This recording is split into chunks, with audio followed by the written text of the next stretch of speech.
What's up guys, Justin here with the FusionEssentials.com, back with another Fusion 360 woodworking tutorial for you. So in today's video we're going to make a corner shelf inside of Fusion 360. So we'll talk about how we can use sketches in order to rough this out and how we can create our entire shape using this method. So let's go ahead and just jump into it. So another note is if there's anything you'd like to see on this channel, leave a comment down below and let me know. You know, I think there's a little bit of time to focus on some new things right now, so if there's something you would like to see, leave a comment down below. I can't promise that I'll make a video on any of it, but I would definitely like to hear your ideas for things that you're having trouble with.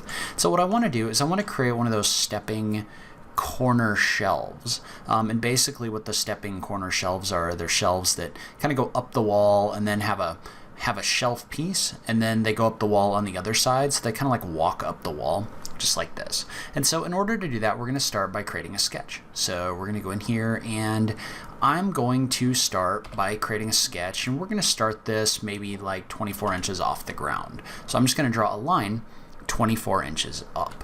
And so what we're going to assume in this situation is we're going to assume this is going to be 12 inches wide. So we're going to draw a line that's 12 inches. And then each one of these pieces, just for simplicity's sake, we're going to say that it's going to be 12 inches high. And then on top of that, we're also going to have a shelving piece. So the way that we're going to do this is we're going to draw a line across here to close this in. That's going to give us our wood piece that's going to be on the wall. Well, then, and we're going to assume we're going to use maybe like 5/8 inch plywood or something like that. So we're going to draw another piece right here that's going to be 5/8 of an inch, just like this.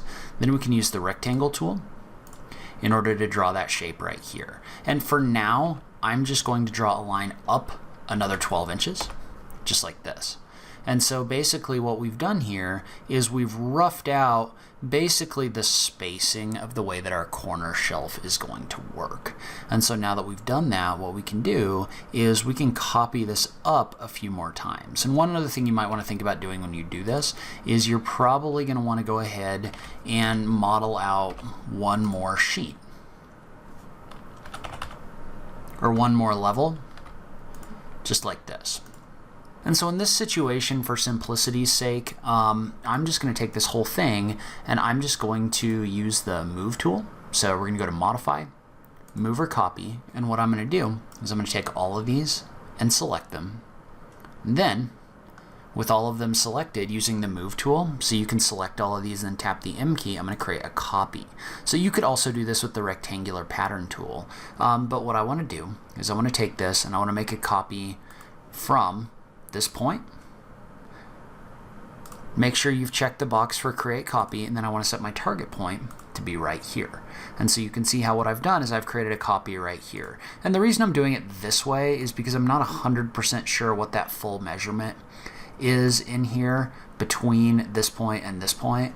I could probably pull that pretty easily, but using the move tool is also going to work just fine. I'm going to create one more copy. So I'm going to use the point-to-point function. We're going to set our origin point to be this point right here. We're going to make sure create copy is checked, and then we're going to set our target point to be right here, just like this. And we're going to click on OK. So what we have now is we have our whole wall of wood ready to be extruded. So we can go ahead and come in here and we can create, and we can select the option for finish sketch. So now what we're going to do is we're just going to extrude these pieces. So what I'm going to do is I'm just going to select these three faces. I'm going to extrude them out 5/8 of an inch, just like this. And we're going to make sure, let's go ahead and create these as new components, and we're going to click on OK. So what that's going to do is that's going to extrude this out and create a new component with these three pieces of wood inside of it. Well, then we can go back to our sketch again, and now we can select these faces. So this face, and we're going to extrude those out by 12 inches because those are going to be our 12-inch shelf pieces. We'll go ahead and click on the option for new component there as well. So now what we have is we have everything in here for our corner shelf except the pieces that are going to go vertically right here. And so in order to do that, we can just create a new sketch on this wall. So I'm going to go to create sketch. And then just real quick, I'm just going to draw rectangles across these faces. Click on finish sketch.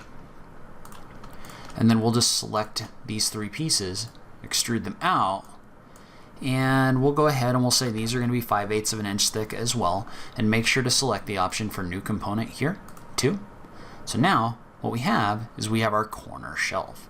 And I'm going to go ahead and turn my sketches off, and I'm just going to select all 3 of these components, and I'm going to go to Modify, and under Appearance, I'm going to go down to my wood options, and I'm going to select, we'll go ahead and call these cherry for right now. So you could also do the mahogany. Let's go ahead and do the mahogany. So I'm just going to take the mahogany, I'm just going to drag that onto these objects that I have selected. Then I'm going to click on Close. And so what that's done is that's applied this mahogany material to our corner shelf. And then from here you could take this and you could export it to create plans or really whatever you wanted to do. And because we created these as components, you could probably schedule these out as well as kind of a cut list. Let me know if you're more interested in that. But for right now, you can see how it was really easy to create this corner shelf based on the dimensions that we had. So that's where I'm going to end this video. Leave a comment below. Let me know what you thought. Was this helpful to you? Do you like seeing tutorials like this? I just love having that conversation with you guys. If you like this video, please remember to click that like button down below. If you're new around here, remember to click that subscribe button for new Fusion 360 content every week. As always, thank you so much for taking the time to watch this. I really appreciate it, and I will catch you in the next video. Thanks, guys.